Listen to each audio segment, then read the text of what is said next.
Let's talk. Giles Brown. The Irish unity dividend. What do you think are the key challenges facing Ireland today?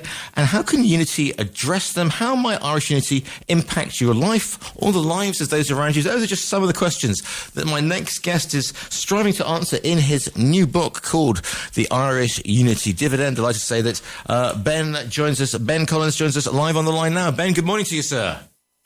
Hi, Giles. Nice to meet you. Good to have you with us as well. Whereabouts are you, and B, why are you so eminently qualified to write this particular book? I'm in Belfast, the east of Belfast, at the moment. I guess the reason why I'm qualified to write this book is this is something I've been thinking about for 30 years, really, since before the Good Friday Agreement. I personally have lived and worked in London, Edinburgh, Cardiff, Dublin, and back in Belfast, my home city. And I've just seen how things have evolved over time. I have a good understanding. I've worked in the healthcare sector. I've worked in the real estate sector. And I understand just how things work. I've worked with governments, politicians, stakeholders across all parts of the UK and Ireland. And really, it's just, I'm very much coming at this from an evidence-based point of view, looking at how we can make life better for people across the island, but particularly in Northern Ireland, which has really suffered through Brexit. Yeah, and you've just dropped the B word in the first 5 minutes, Ben. So congratulations on that one. As we call it in Spain, el Brezi. Just going back to that whole thing about since the Good Friday Agreement and whatever. I was working I was a property editor of a property magazine in the early 90s, and I remember doing when Laginside got going, and yes. The transformation that had taken place in, thus far has been quite remarkable, but it's very easy, I suppose, to sit back and go, okay, well, that's what that one sorted. And perhaps this is having worked around the UK, well, it still is, you are able to, you can say, well, it's all very well to say this has been a success story, Belfast has changed, and, it's now an incredible place to do business, etc. But, we need to take that step further then, Ben? Yes, absolutely. I mean, I think Northern Ireland has received a peace dividend to date from the Good Friday Agreement. The Republic of Ireland has really achieved an economic dividend, because if you look at the time of the signing of the Good Friday Agreement, the GDP, the economic growth in both parts of Ireland was largely equal. And now the Republic is not only significantly ahead of Northern Ireland, it's significantly ahead of the UK as a whole. And we see a lot of, as somebody who works in Dublin, because I currently am a joint owner of an independent strategic comms and public affairs agency in Belfast, but I work across the island, and I was in Dublin yesterday, for example, and it's really noticeable just the vibrancy, the economic vibrancy we have there. But if you look at Northern Ireland compared to the rest of the UK, we have the longest waiting lists in the UK. We have less money invested in education, in the arts, across so many different metrics. We're really struggling. And I just think that there is much more that we can do, but it's not.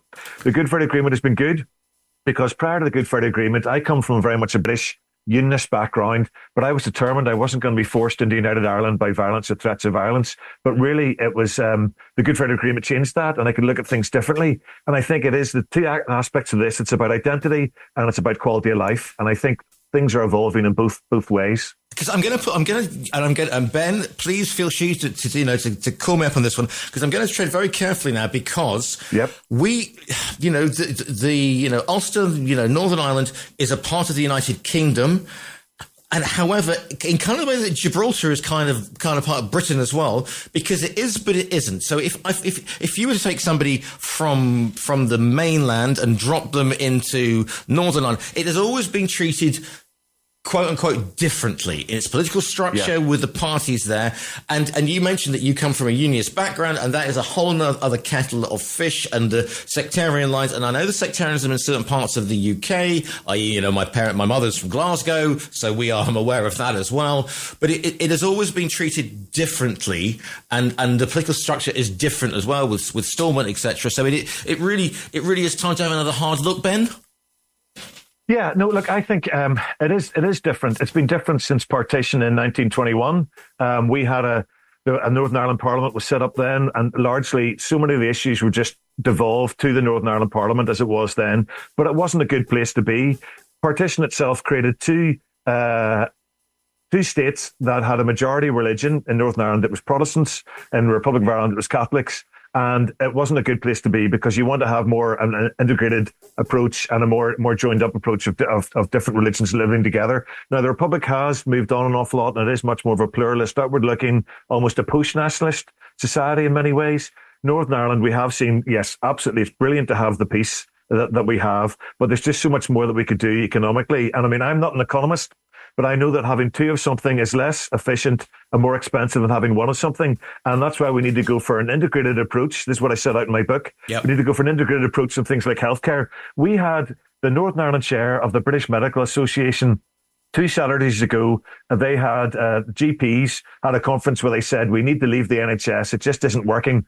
And their chair put out an ex-post and said, we need to look at having an all-island GP contract. And this is somebody, he's also from East Belfast. He's not being political at all. He's just saying, from a healthcare point of view, the current structures aren't working. And across healthcare, across energy, we have an emerging all-island economy. But across things like education, we need to take an all-island approach, and that's what's going to help. And you're right, Northern Ireland has been different to the rest of the UK. There hasn't been a unionist MP from Northern Ireland as part of the British cabinet since the Second World War. That's 80 years outside the corridors of power. And what we need to do is to bring political unionism into the Irish political mainstream and to really bring things together and to work together on healthcare, education, housing, because it is different to Britain. I was somebody from a unionist background, lived and worked in Britain, and I mean this in the best possible way. I arrived in Britain, whatever the sense of Britishness was, it was a mirage. Yeah. It wasn't what I thought it would be. And it is different. Nothing's made me feel more Irish than living in Britain. And I don't mean that in any negative way. No, but this is the thing as well. And if you say you're from Northern Ireland, I mean, we've moved on from the 30 years ago and the troubles, etc. But you still got that strange kind of look, don't you? Because people think, oh, you're a unionist, therefore you are the son of Reverend Ian Paisley. And if you, or the son of Jerry Adams, that sort of thing. And that just shows that, those on the mainland don't understand the specifics of Northern Ireland. But also there's a whole generation now of young Irish men and women, and whatever else you want to identify of, because hey, it's 2025, and they are thinking to themselves, well, and you will always get the cases go who will say, right, well, this is, there will be, I'm standing on this particular piece of rock and putting my flag here. But in the majority, the people who are looking to Europe, and Ireland, more than any other, you could say, have embraced the concept of Europe in a huge way. And then they must be thinking now, north of the border, well, this is, why should something literally 2 minutes in my car away from me get all these advantages whilst I have at least one arm time behind my back?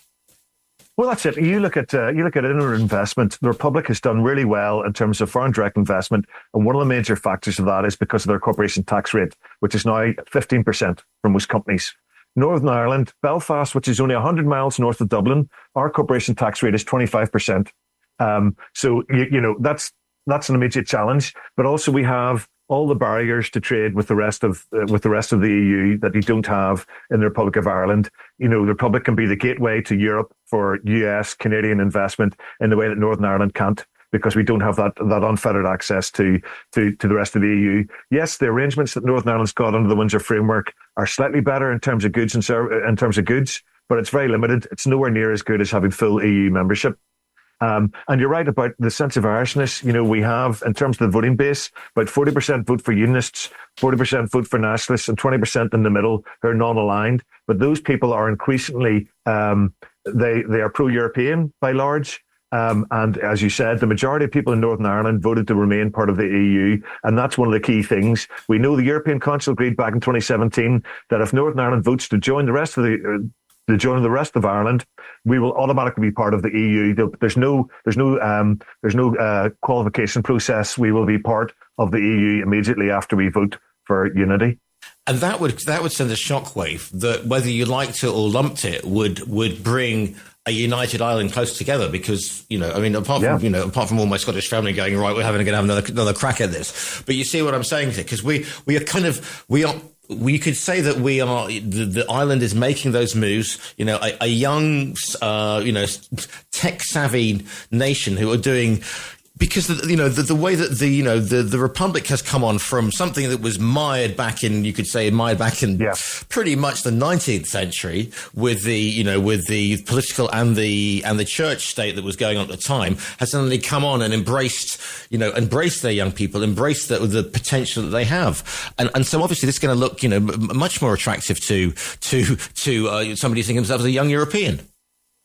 Yeah, no, look, and I think young people are increasingly confident and embracing the Irish identity. Even in my own area of East Belfast, you have East Belfast GAA, Gaelic Athletic Association club, which plays Gaelic football, hurling, and that's hugely popular. You've got Irish language classes in East Belfast that are sold out. You have Irish language primary schools that are oversubscribed, and I just think that, and then you have bands like Kneecap, where people from all backgrounds are going along, embracing, singing along to Irish language songs. And I just think people want to embrace that, and they want the opportunity to be able to live and work across 27 EU countries. Now, if you've got a British passport, you can live and work in Ireland because of the common travel area and the arrangements around that. But you can't live and travel around the other 26 countries. And the Irish passport, Irish citizenship, membership of the EU, it opens a whole load of doors you can't get in Brexit Britain.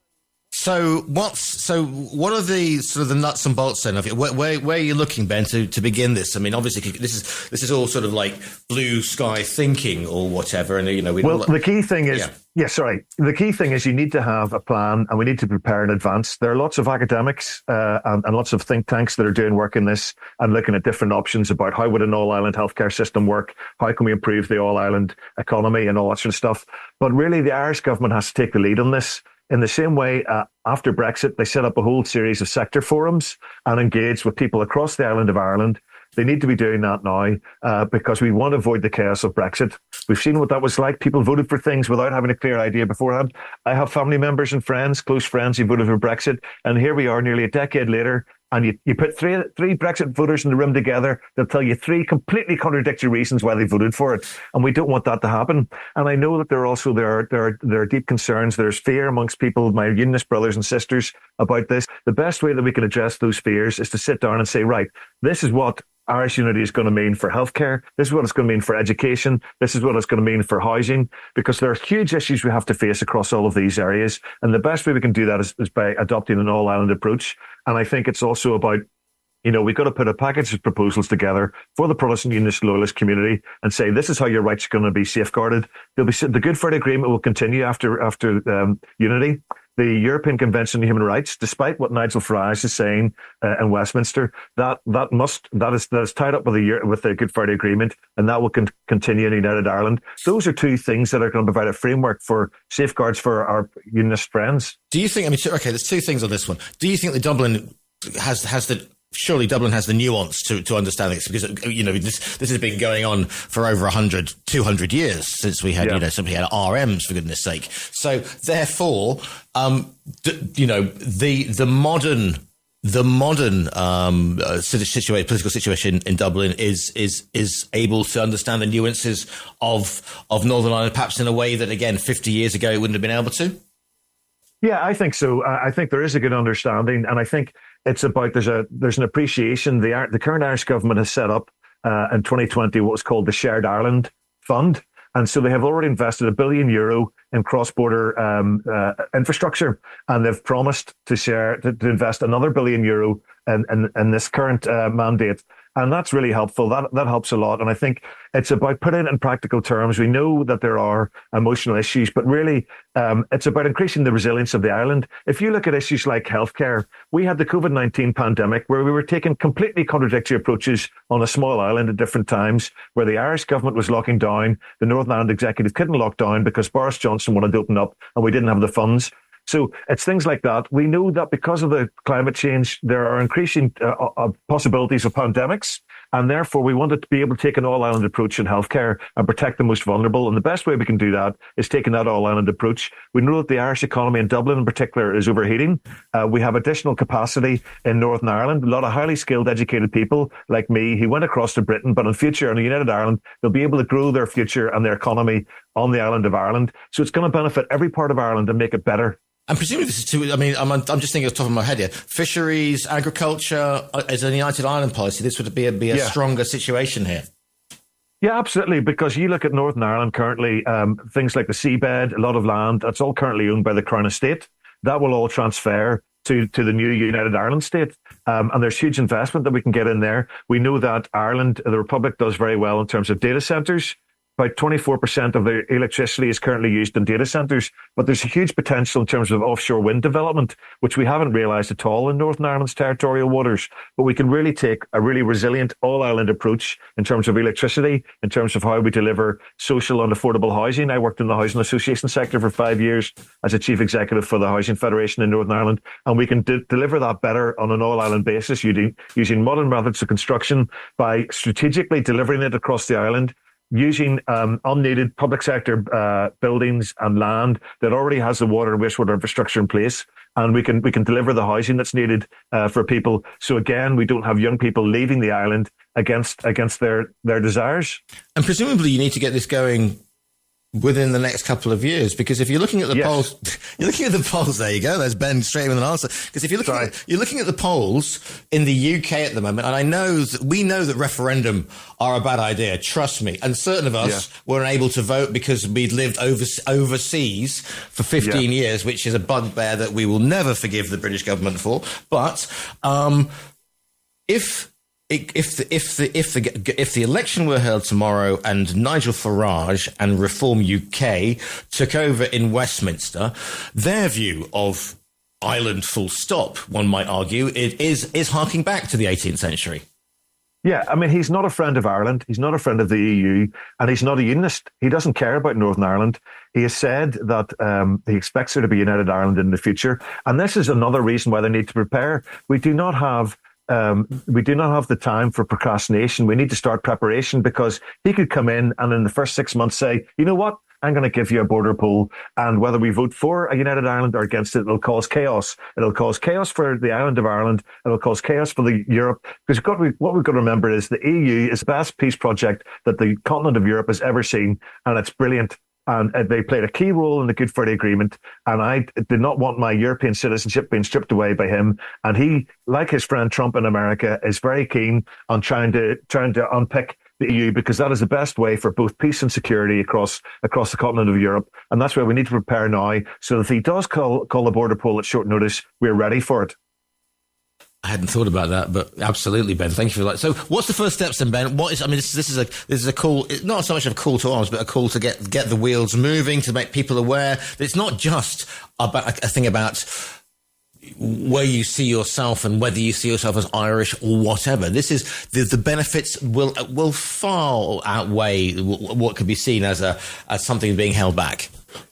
Yeah, no, absolutely. And look, John Doyle, an academic from Dublin City University, did some analysis in this, and he showed that the initial costs in year one of a transition to United Ireland will only cost €3 billion, because there's so many costs that people try to include, things like the nuclear deterrent, the annual interest payment on UK national debt. Those are things that a United Ireland and Northern Ireland leaving the UK and joining the United Ireland won't be liable for. So the costs are a lot less. But yeah, what we need the Irish government to set up a citizens' assembly, or a series of citizens' assembly. And I would suggest they should also then be setting up a sector forum. I think they need to say, look, this is about preparation. We know that the gap between those in favour of staying part of the UK and being part of United Ireland is only about 6 points in the latest opinion poll, and that's changing. There's a demographics that the unionist voter base is older than the nationalist voter base, but also there's that increasing middle ground of people who want to look at things differently, want to be part of the EU. And there are also a growing minority of people like myself from a unionist background that are increasingly open to the idea of Irish unity. And that's why I wrote this book. I was happy to put my head above the parapet, because I have lots of people who come from a similar background, who tell me privately on a daily basis, I agree with what you're saying. I'm interested in this. I look at Britain and the increase in support for reform, and I don't want any part of it, and I want to be part of Ireland. So yeah, it's a sector forum, it's Irish government planning and engaging with everybody. But that's the thing; it's progressive unionism. I mean, I know that's what people go, oh, that's kind of, big unionists seem to be set in stone. But no, there are young unionists out there who see the future, and they see it's not stuck in the 50s, 60s, and 70s, and that is the only way to go forward. Surely, Ben. Yeah, I mean, look, I'll give you a prime example. Having lived in Scotland and Wales, there they protect the indigenous languages and they support them. We have a strange scenario in Northern Ireland where the infrastructure minister, who's Sinn Féin, we've got a brand new Grand Central train station in Belfast, which is brilliant. And the infrastructure minister wants to put Irish language signs on that train station to make it bilingual, which is what you have in Scotland and Wales. And a different minister from the DUP has said he's taking a court case to try and stop that. And this is the thing, we should be engaging. Nobody should have anything to fear from the indigenous language being treated with respect.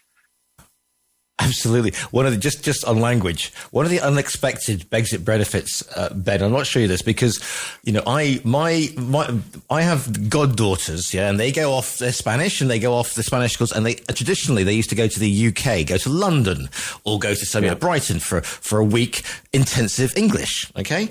But because of El Brexit now, the documentation that is needed to go to the UK to take 20 kids, 20 14-year-olds, which is high, as it is, to get over there, is prohibitive. So they've now all started going to Ireland because they're Europeans and get in. And the Brexit benefit I never saw coming is there going to be a whole generation of Spanish with wonderful Irish accents in the future. Yeah, that's it. And I think the whole issue about immigration, that's another reason why we need to have United Ireland, because for as long as there's a British border on the island of Ireland, you will have those in Britain and elsewhere that will try to leverage that as a weak point in negotiations with Ireland and with the EU as a whole. We had Rishi Sunak, the former British Prime Minister, Conservative Prime Minister, boasting about the fact that under his Rwanda scheme, you had refugees going up through Britain, through Northern Ireland, into the Republic of Ireland. And because there was an open border between North and South, there was very little the Irish government could do. So another way that that United Ireland will help is that we'll be able to manage immigration more. I'm a big fan of immigration. I think it's great, and I think we need to do everything for our refugees that we should be doing. But we need to be able to show that we can manage that ourselves at our sea and airports, because we know the far right. And there is a small far right in Ireland. Yes. There's also there's a far right in Britain, and there's a far right in America that are trying to sow dissent in Ireland. And the two key ways to try to sow dissent is through immigration and through housing. But we have a United Ireland. We can deliver more on housing, and we can reassure people, some who have genuine concerns, we can reassure them more that we can manage immigration effectively by having United Ireland. How's this been received, Ben? Because you said that amongst A, your contemporaries, but B, sort of both sides of the border as it stands at the moment. I've had good feedback from across political parties in the Republic. I've had good feedback from some political parties in Northern Ireland. I guess I'm more. I've had some interesting comments from people from a unionist background, but I expected that. But people have called me a traitor and all that kind of stuff. But I'm actually believe I'm a patriot because I want the best for people who live here, and the best for people who live here is through United Ireland back in the EU. The book is called The Irish Unity Dividend. It is by Ben Collins, who's speaking today. Listeners, if you go to the TRE Books virtual bookstore and click on the front cover, it will be winging its way to you by the end of the day. It will leave the depot, apparently. Ben, if people want to follow you online or engage further in the conversation, presumably you are active on the socials or at least have a website. Where can people find you and say nice things to you, Ben? Yes, I'm on X at BJA Collins. And the same on Blue Sky, and then I'm also on LinkedIn. I don't have an active website yet. That's still a work in progress. Are you positive? Are you positive about the future? I mean, are you optimistic about the future? Do you think that we will see, that United Ireland? Yeah, I think we'll see it at some point in the next 10 years. But what I want is a smooth transition. And the best way we can have a smooth transition is by planning, preparing now. That addresses all the concerns. We can work through all the issues, so that whenever people go into the voting booth, they can clearly know what they're voting for. And if people want to vote for the status quo, that's fine. But what I want to know is what we have now, is this the best it's going to be? Is this our nirvana, or are things going to get better? And if they're going to get better, tell me, how are they going to get better? Is there suddenly going to be extra money found to invest in the health service? Because there isn't at the moment. We have an old Mother Hubbard government at Westminster. But I think we have a better alternative future ahead, and I want everyone to be part of it. The book is called The Irish Unity Dividend. It's by Ben Collins, who will be speaking today. Ben, it's been fascinating and illuminating to speak to you today. Thank you so much for your time today. Thank you, Giles. Lovely to speak to you too.